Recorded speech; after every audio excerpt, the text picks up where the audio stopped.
Welcome to the Dangerous Man Podcast, where we talk about how to become a better man, take responsibility for our mission, create value for others, and the many failures and lessons we've learned along the way. Stay dangerous.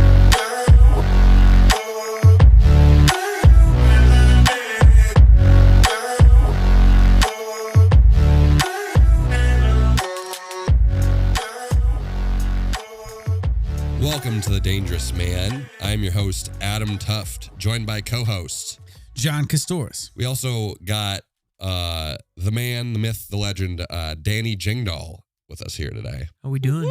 And we're bringing Danny in here for the podcast today because we're talking. It's a special one. We're talking about how we initially decided to become dangerous. And we're talking about the essence of a dangerous man here because we're going to talk about the origin of the dangerous man movement in this podcast and where our mindset went from and where it went to and how that happened. And that's why we brought Danny in, is because Danny is part of that with John and I. And I'm super stoked to be able to kind of share this with you guys. For the new listeners, this is a good episode for you to kind of get what we're talking about, get what this podcast is about, what we're doing in this Dangerous Man movement. And we're so glad that you're listening to this and that you're joining us in this journey of becoming dangerous. So let's get into it, boys. Let's get into it. Rock on, man. Danny, say what's up, buddy. What's up? How we doing, guys?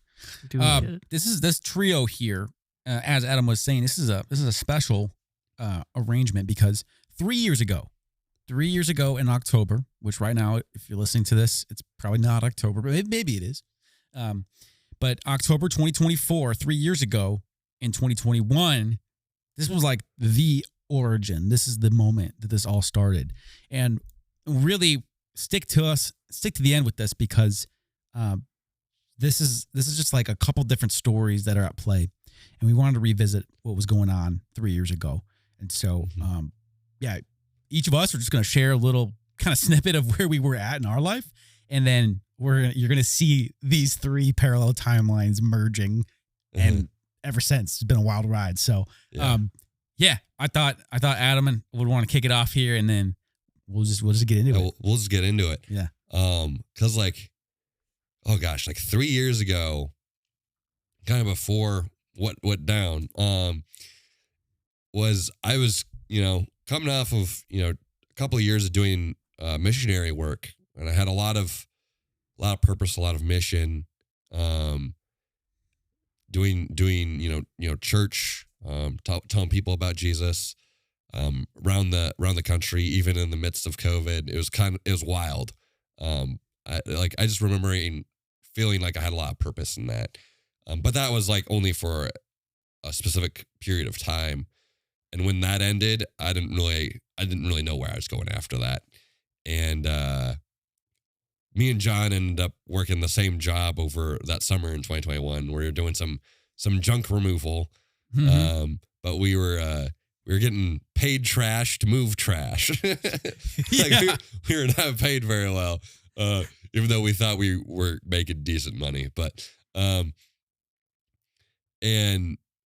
that was just like kind of like okay, I worked and then I'm like, okay, this isn't really working. I need more of a social life. So that's what I wanted. But I just like kind of ended up quitting that job, and me and John will get into it later, but me and John ended up actually not talking about, but we ended up quitting the same week. Yeah. And we're like, I'm quitting. Oh, I am too. Oh, wow. It's kind of wild, right, John? Yeah, absolutely. I talked Adam into this job because I wanted to have a buddy. Yeah. And then, of course, the very last week we worked there. So we probably started in like May or June, and we quit like the end of August, right? Yeah. So most of the summer. They like literally, we begged them to schedule us together to like drive in the same truck and do jobs. Because it's usually two guys in a truck. Yeah. And there was other guys hanging with their buddies all the time. So I'm like, dude, these guys get to do this all the time. Anyways, they finally said yes. We did it, and then we quit. We're like, great, we got to work together once. Yeah. Good job, guys. Glad you got this job, Adam. Yeah. Glad I got here. Well, we like run into each other in the mornings for meetings because we have like a meeting before we roll out or whatever. But that's besides the point. Basically, after that, I was just like living in my parents' basement playing video games. Quite literally. That's basically what my life was. Video games, yeah. But after I quit that job, I wasn't even really working. Like I mean, I like got some part-time, very, very part-time work in like a kitchen. Yeah. So I could say I had a job. Yeah. I was working, I lived with a family at the time, a great family, some friends of mine. And I had actually moved back from Colorado. I lived in Colorado for 2 years working with the homeless in downtown Denver. And imagine moving back home to Minnesota. And I had kind of like different crises of like, who am I? What am I doing with my life? I had been doing all this ministry working with homeless people. And then I was like, wait, I'm supposed to go and work and like be in the world, like as far as a job and not just like go and do meaningful things and help people. Like I have to like work a boring job I hate. And so I woke up depressed pretty much every day for really probably a year and a half up to that point. And I was working this junk removal job.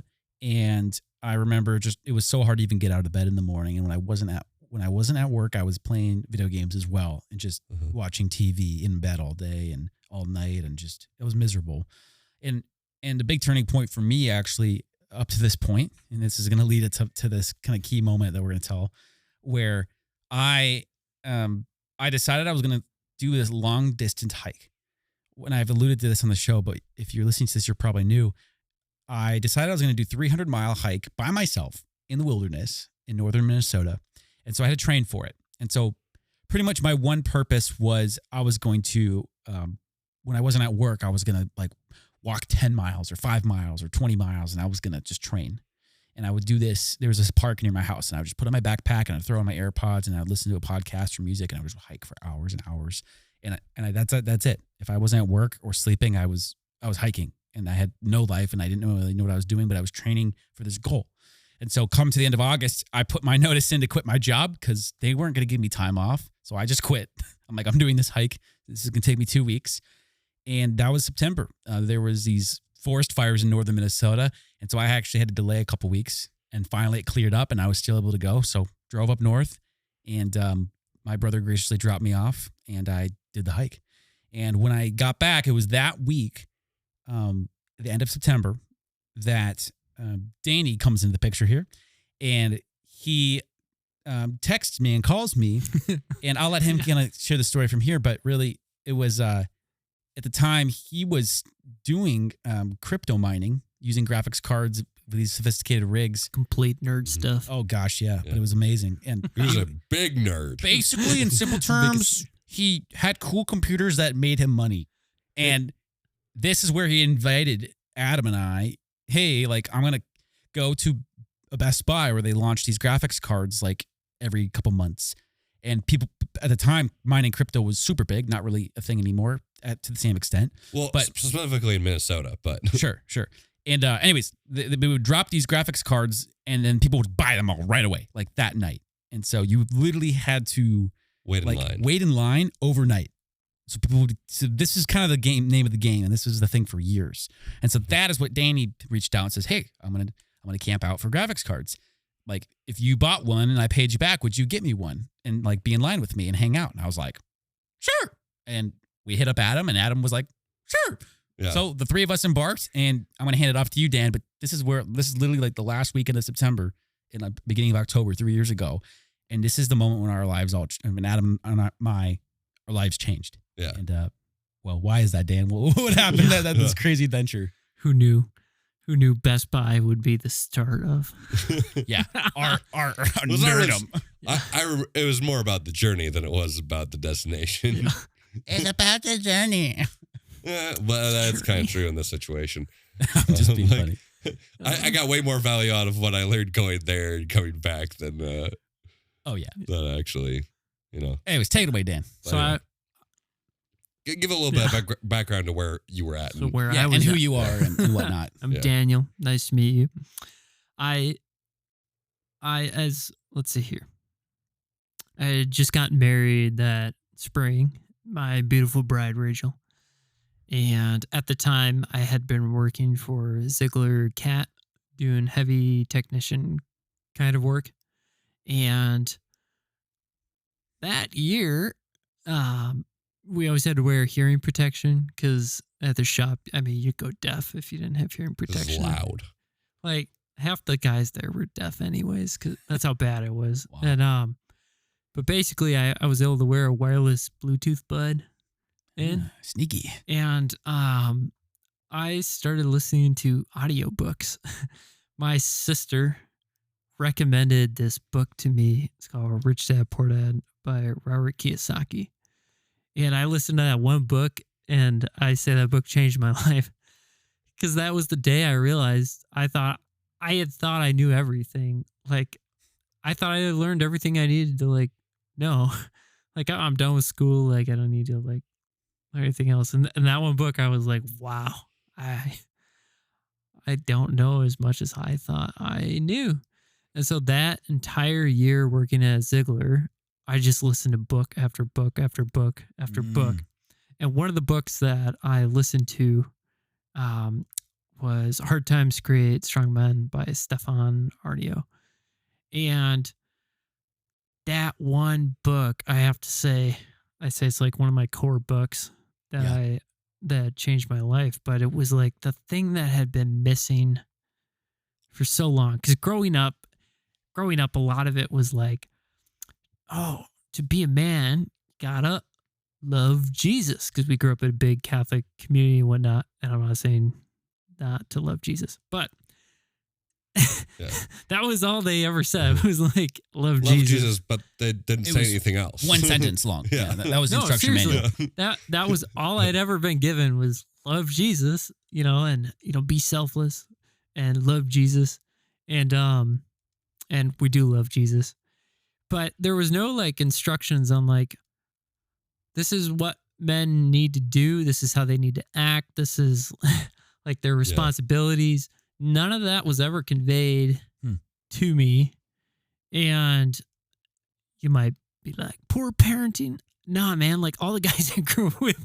Yeah. This is the same thing. So, and so this book though, it was, to keep it brief, it essentially was the explanation of the jobs that men have done throughout history. And when they fail to do those jobs, I say jobs, but when they fail to do their specific roles and whatnot, you see collapse. Right. And so thus the title of the book, Hard Times Create Strong Men create good times, and good times create weak men. And then weak men create hard times again. So you have your cycle. And so I read this book and give you context. COVID was happening, and basically it was complete lack of leadership when we needed real leadership. And it was the most, to put it kindly, it was the most like pussy stuff you've ever seen, where guys pretended to be virtuous and like, but they thought they didn't think it. So they would just go along with stuff, and and so that was leading into then coming up onto this trip that we took in the van. And I think that's probably segue. Yeah. So And if I recall properly, we were like, okay, we're going and getting these graphics cards. So we kind of got up in the morning, I believe. Was it? we went the night before. It was probably like, well, no, it was the day before, but I think we were like 4 or 5 p.m. I think we left. No, I think it it was like what? It was like 12 o'clock, 1 p.m. 12 o'clock, 1 p.m., something like that. And we were planning on going down to like Mankato, which was like what, like an hour away? Yeah, about an hour. About an hour away from St. Paul, where we were all at. But then, Danny being, the connected guy that he was in the crypto world and trying to mine and get graphics cards, his inside man told him, oh, hey, Mankato's are actually there's already like a big line here. So you probably aren't going to be able to get like the good graphics cards that you want to go for. For context, Yeah. the better graphics cards, they had a limited amount, and only the first few people in line would get those. And so if you're further in the line, you don't get the good pick. Like only 10 cards. Yeah. Of the best ones. We wanted to be in the top 10. That was the idea. So yeah. So anyway, I think it was like, but it was already like over that amount. So like if we were to go there, we just like wouldn't get the best ones. Yeah. And you're like looking into it, and it's like, well, the next like one that's not blocked is Fargo. Was it North Dakota? North Dakota? Yeah. Good old North Dakota. Fargo, North Dakota. 4 hours away. 4 hour drive into a different state. And then Danny, I think, was just like, hey, you guys want to go to Fargo? And I think I was like, sure. And John was like, sure. So I was then like, I'm just here to hang out. Like, I think, John, both you and I had the kind of like similar mentality. It's like, we're just going to kind of have fun and like, because it's something to do. Because again, we don't really have anything going on in our lives. Right. We got nowhere to be. So it's like, sure, go. We get to spend more time doing this crazy thing? Sure. Yeah. So off we went driving to Fargo, North Dakota. And the adventure continues. So we pull up to, I love how we're just trading off. Yeah. So we pull up to Fargo and we're at Best Buy.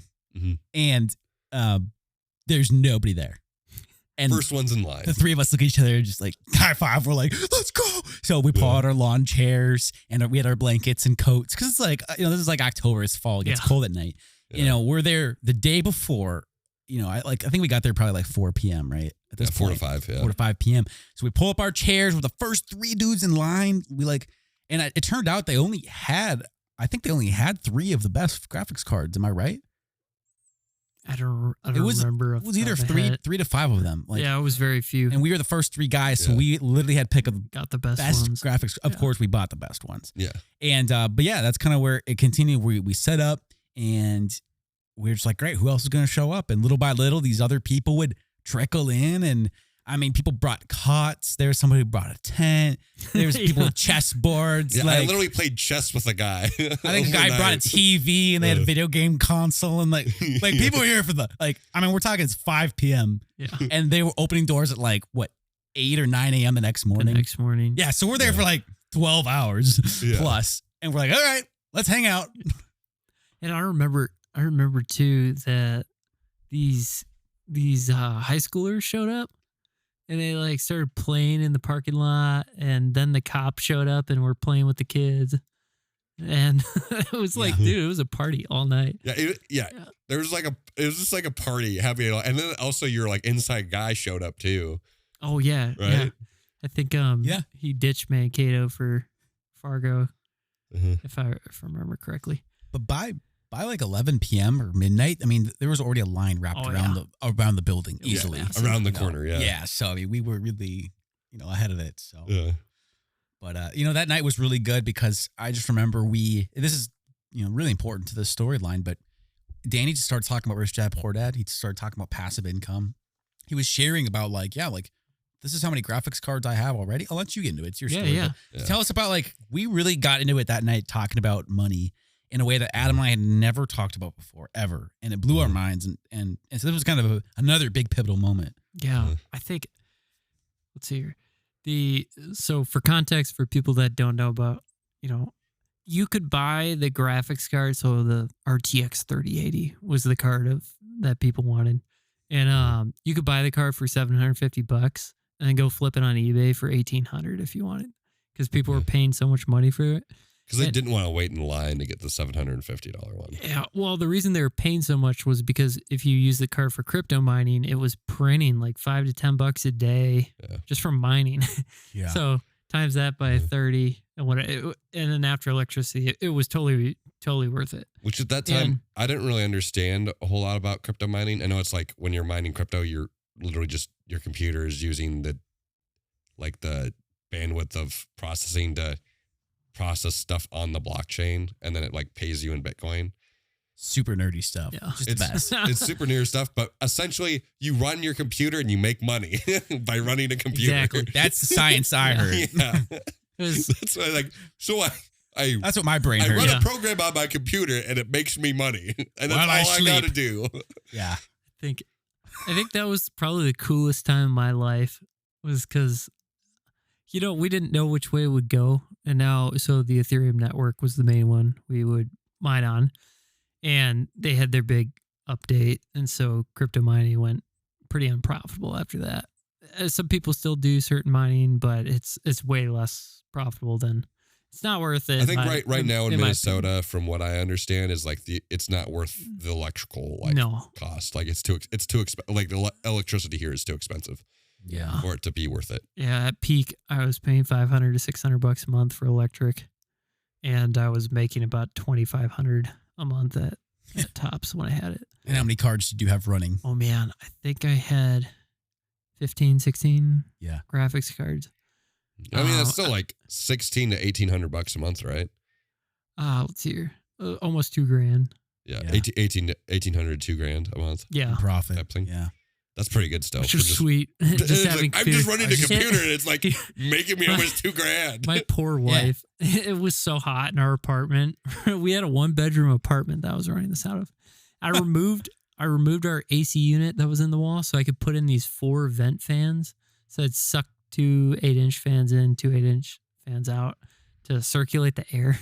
But it dried out the air so hard in our apartment. We got a humidifier to try and so that way our eyes weren't just like. That's so funny. Okay. I remember it. The crazy stuff you run into.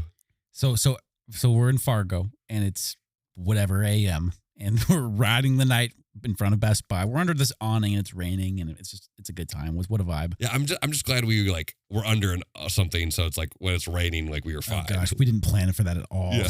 we were super lucky. It was so good that we had that on there. Yeah. But that was like the night that changed a lot.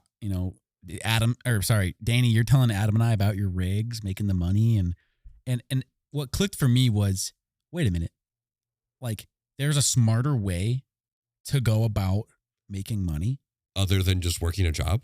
Yeah, because again, up to this point, I was waking up depressed every morning at the idea of work because I just had to trade my time for an hourly pay, like $20 an hour or $12 an hour or whatever.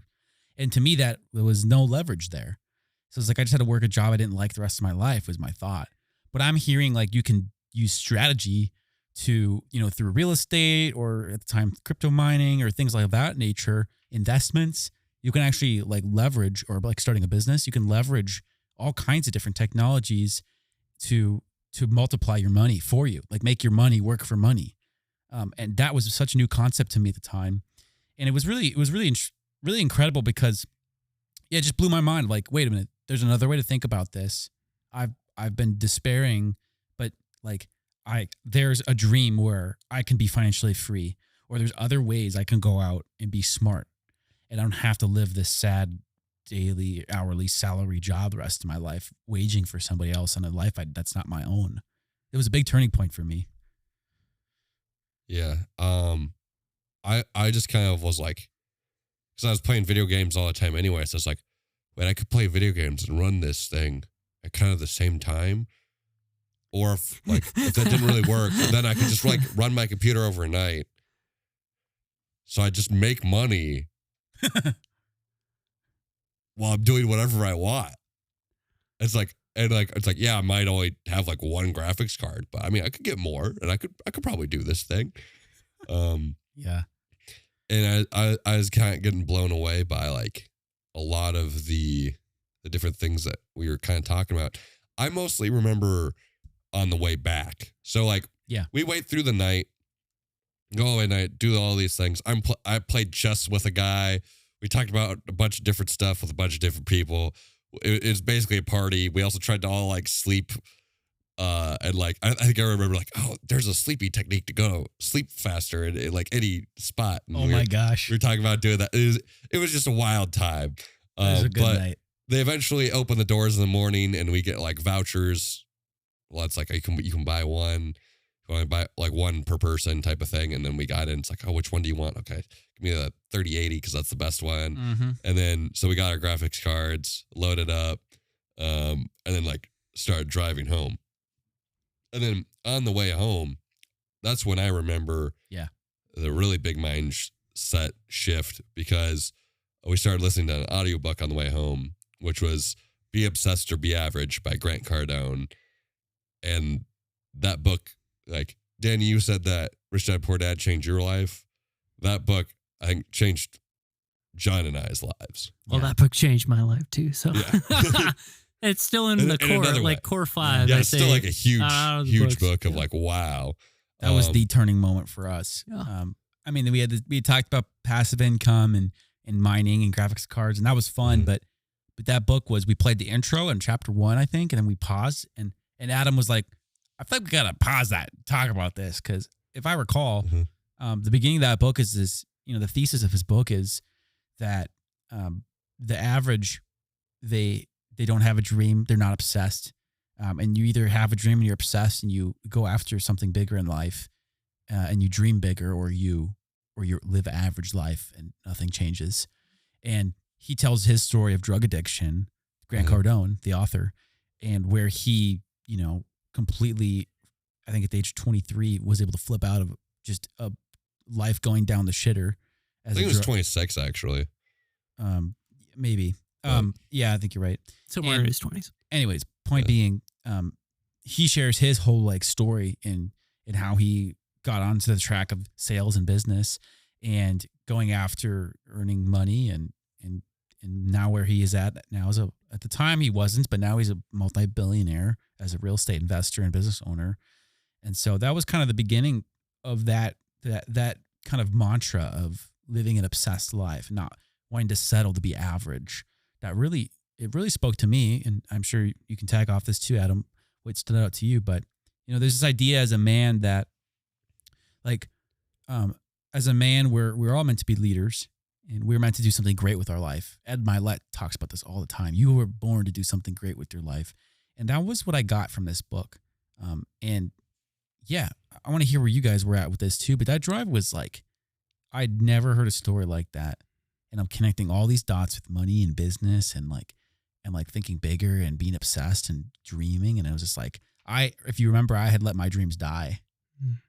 I had come to the realization in bed that summer, working this junk job, that this was all life was going to get for me, and that the rest of my life was equally the same or worse. And there was no point. And now I'm listening to this guy's story that thought the same, was addicted to drugs, and now he had found a way to be obsessed about a dream, and he's making it happen. And he had turned around his finances coming from like a super poor family in Louisiana to now he's getting his life back. He's taking initiative as a man. That really spoke to me. Yeah. There was one chapter that was so specifically important in that book. Oh, yeah. And the name of that chapter was Stay Dangerous. Come on. However, this is not the first time we'd heard the phrase stay dangerous. It actually comes from when I, John, and Danny were all in high school. And my older brother and a couple other guys, we would, go to church in the morning, like daily mass, because we're Catholic, and then go for a run. And we just kind of had a thing where it's like, man, actually, like, being like safe and stuff as a man isn't actually that great. Like, really what we should be is being dangerous, because when we walk in a room, people should be like, oh, something's going to happen. We should tell each other to stay dangerous. So that just kind of happened to be like a thing that we started telling each other, hey, stay dangerous. Yeah. And that reminded me that the title of that chapter, Stay Dangerous, in Be Obsessed or Be Average, reminded me of all the things that we learned from doing that, and that like camaraderie and that brotherhood from that group of guys, just doing that in the summers when we were in high school. And then it just like connected the dots of like, I felt like I learned stuff about masculinity in summer in that. And yes, like I learned like some things about masculinity in those summers, but I had forgotten them. But then in this book, it like brought it back, but then brought it back in a new way. And in a way where it's like, oh, like having money isn't evil. It's actually like Grant Cardone even brings up like what, like even a church example of you can use money to bless people and like give it to people. And it's like, oh, like, and that really resonated with me at the time because I was struggling with, oh, should I actually make money or should I, like, what should I do? I don't know. I don't know what's actually important for me to do anymore. I felt like I was kind of lost going into this. Right. But this made it a lot more clear to me that's like, oh, like us as men are like called to provide. We're like meant and driven to provide. And I knew that was like inside of me. And it's like almost like it awoke on this trip to be like, wow, okay. Come on.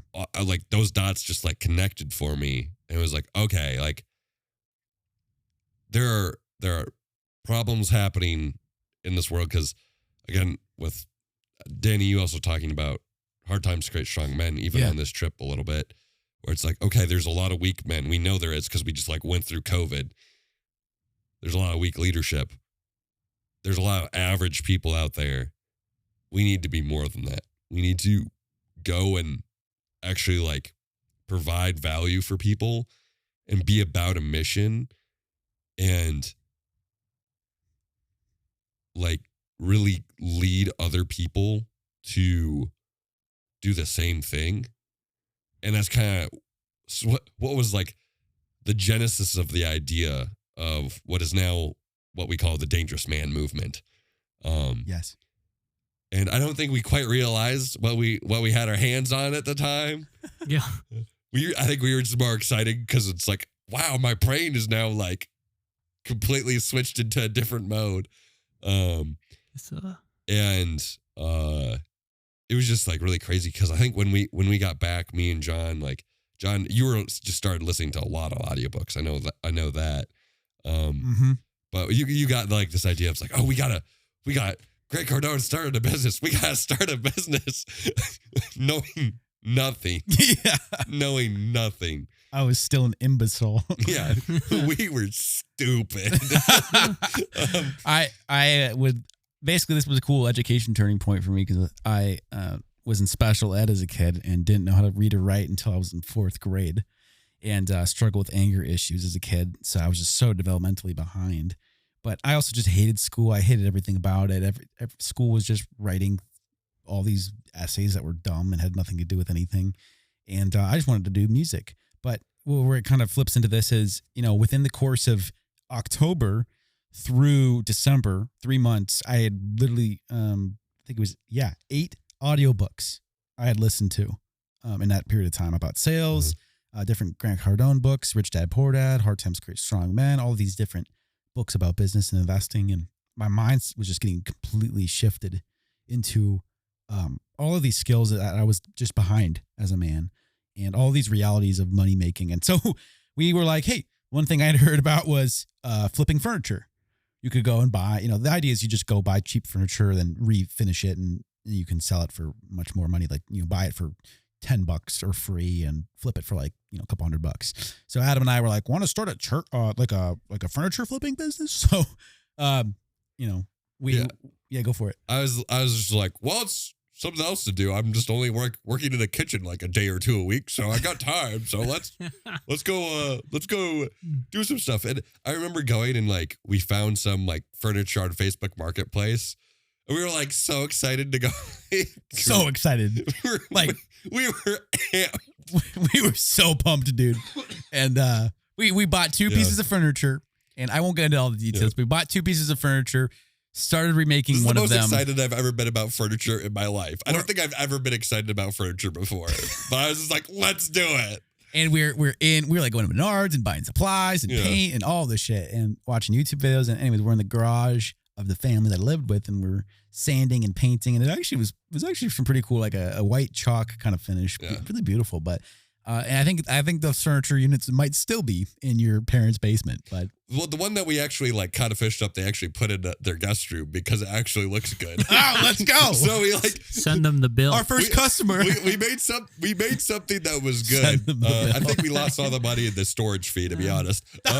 But oh gosh, but we did make a good piece of furniture. We did. It was fantastic. Yeah, and at the heart of it was a desire to go and try something and to go and make some money and opportunity. And we had that was a really cool experience for us. But, I mean, the story, the wines, the ups and downs since then, I mean, it's 3 years where I want to hear a little bit from both of you two. Pretty brief here. But where have you been since then? Like what did that adventure lead you to? What's kind of the heart? I love, Adam, that you're touching on, hey, there's this like birth of Stay Dangerous, and there's this birth of camaraderie and brotherhood. But yeah, like what do you guys think has impacted both of you in a way that's led this movement to develop more, but also your own skill set, your own knowledge, your own, obviously we didn't leave it there. Where are we at now, and why? Like what stuck from that day, from that weekend, that is flourished and has grown leaves now? I always took it back to Adam and Eve, and God's punishment for man was to work in the field, and it'll suck. And for a woman, childbearing will suck. And I noticed too, though, and God's good and holy wisdom was the punishment that he gave us was also the solution. And I could think back to like lowest points in my life is when I didn't have work, even though I don't like work.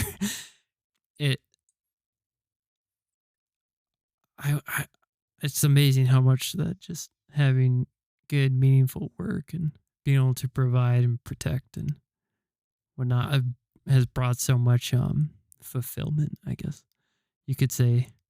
And I had a thought too. I don't know if it's too much of a side tangent, but when we were talking about Grant Cardone and with the money and whatnot, and hard times create strong men, and society collapsing, was one of the things with society collapsing was inflation. So money's becoming worthless. And so it was interesting was because if you listen to average advice, it was like, don't strive to make money because that's greedy. But if you don't make more money, you're not able to take care of your family. And what was interesting is most of the time, people's idea of like taking care of the family was, if I make $60,000 a year, I can like raise a family of 10 kids. And no, you definitely can't. Especially now. and what was funny was because right, that's just taking care of your family. That's not like your broader community and people with special needs and everyone else. And so in the event of an emergency, it was like, geez, man, like we're really like, playing it, always playing it way too close to the line. And that was somehow like the standard that we should all aspire to. We should all how noble aspire to live paycheck to paycheck. No, seriously. And what was interesting, some of the points they brought up was how easy it is to be controlled when you're so dependent upon your paycheck from your boss. It was like, oh man, that's right. Like if I had enough money, would I have stayed at Ziegler when they told me to put on a mask? No. It's interesting though, because it's my biggest regret so far in life is putting on the mask. Mm-hmm. Like I wish I would have quit and I would have found a way. But in my mind, it was like, oh no, I'm getting married. Like I need to like this job and whatnot. And I just think like you would have found a way. And so, going forward, it's like, all right, well, let's live by that. Cause like when I die, is like, what question is it going to be? Like, oh gosh, I wish I would have simped more for, you know what I mean? And so, good thing I stayed secure in that paycheck. Yeah. But gosh, so after that conversation though, me and John at some point we got together. I'm trying to remember. I don't remember. Is it maybe? Do you remember? Yeah, we were upstairs in my house, and I don't really remember what spawned it. All I do know is that we were talking, and Danny's actually the one who had this idea of, hey, like you and I and Adam, like and Peter and Jimmy, although I don't think we were as connected with Jimmy at the time, but these are the 5 of us that started the Dangerous Man movement and dangerousmen.co. But Danny and I at the time, it was just the 2 of us, and the thought of what if we started teaching the things we're learning in these books? Like, what if we started talking about masculinity and finances and these different mindset types of things? Like, could we start sharing what we already know? We don't know a ton, but we were just fiery and passionate. We still are. And that's why we started this podcast. And at the time that was the fire from Danny and those books that caught onto Adam and I at the graphics cards. But here we are a few months or 6 months later or wherever it was. And, we got a legal pad out and we're at my dining room table. I remember it like it was yesterday. And I'm still living in the same house. And Dan and I are thinking, what are different topics we could talk about? And Dan wanted to talk about different things about marriage and just things we were passionate about. We just wanted to share. And we're like, I don't really know who would want to listen, but like, I was like, well, we could get a room together of guys and get on a whiteboard and like just start, breaking this stuff down. Not like classroom teaching, but like masterclass. Like just start breaking these things down that are so crucial to understand, like from Rich Dad, Poor Dad, and Be Obsessed or Be Average. And I was like, dude, we could call this like Dangerous Men's Club. And we were just getting so excited about it. But I just remember, I can't shake the feeling I had that we are supposed to share what we'd been given. And we were supposed to expand the brotherhood. And I don't really know all who would benefit from that. But we just knew that there were guys just like us. And especially now, 3 years ago when we started this. And Dan, you were a little ahead of us, which is, thank you. I felt like we needed that. I felt like the guinea pig. Yeah. And I was kind of glad I was. I was like, man, I want to figure it out, but make the mistakes so they don't have to. But I think part of being a man is making mistakes is the quickest way to learn. So. Oh, yeah.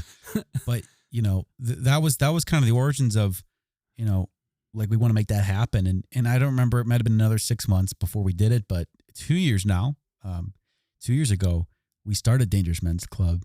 And every single Saturday, every month, we've had a membership-based club.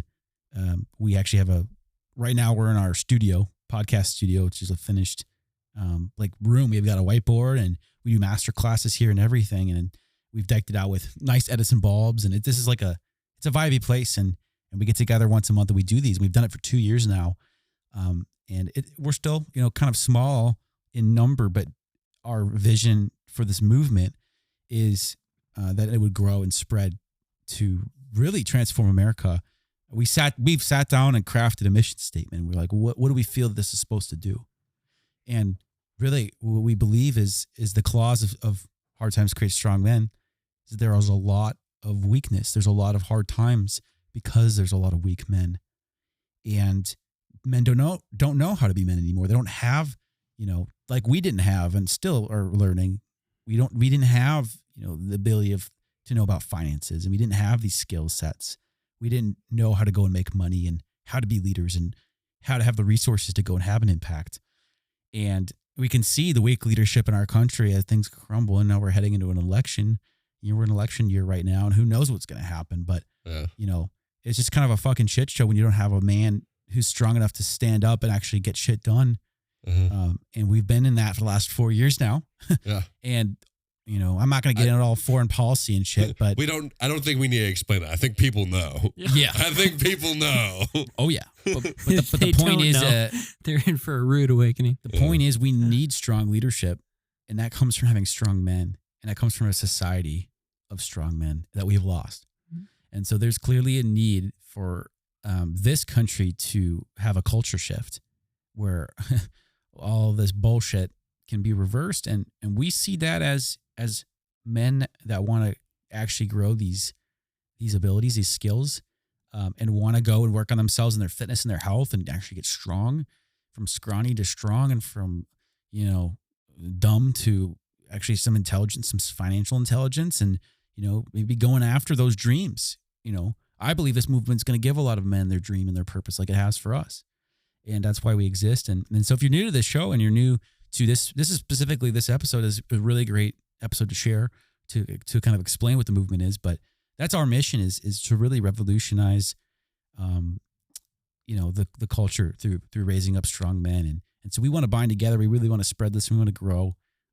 This is a tribe. And I really believe it's going to be millions of men at some point. And it's only going to get there from us sharing and expanding ourselves. The synthesis is that we become a dangerous man in our health, our wealth, our relationships, that we level up in every area of life. We pursue excellence, and we educate ourselves, and we put the fucking work in to get there. But then that movement of men grows and expands, and it leads to a transformation of a lot of things in our country, a lot of leaders that are built up. And if you want to be a part of that, if you want to ride the tailwind, things are only getting started, but once the snowball gets rolling, this thing's going to get huge. Yeah. And join it or get the fuck out of the way. Yeah. You heard it here, folks. That's our commercial right there. Yep. Do you want to be a man? If not, get the fuck out of the way, because you will get crushed. The dangerous man. That's our new commercial. Yeah. Hashtag not an ad, but yeah. Yeah. So bring us home, Adam. Yeah, this is what we're about here with the Dangerous Man movement. Is we need to basically remake America in a lot of ways from the start of the culture, because if the culture changes, that's what's actually going to change everything else. Right. Like, oh, well, this person isn't in office, or this person didn't do this thing, so it's going to be like that. It's a waste of time. You're just making excuses for other people that you can't control what they're doing. Didn't stop you eating 10 donuts.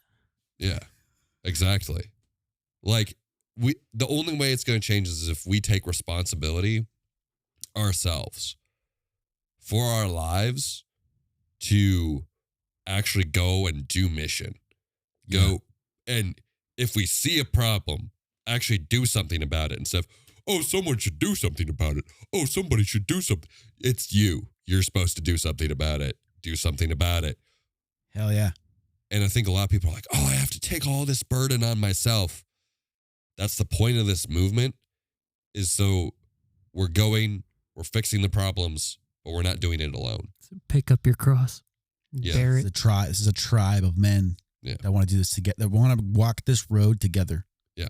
We're here for you. We're going to do this together. We are dangerous men being dangerous together, because when men are in unity with each other, it becomes unstoppable. Share the show if you want to help other men embrace danger and become truly great. You've been listening to The Dangerous Man. Join us next time. Until then, Claim your greatness and stay dangerous.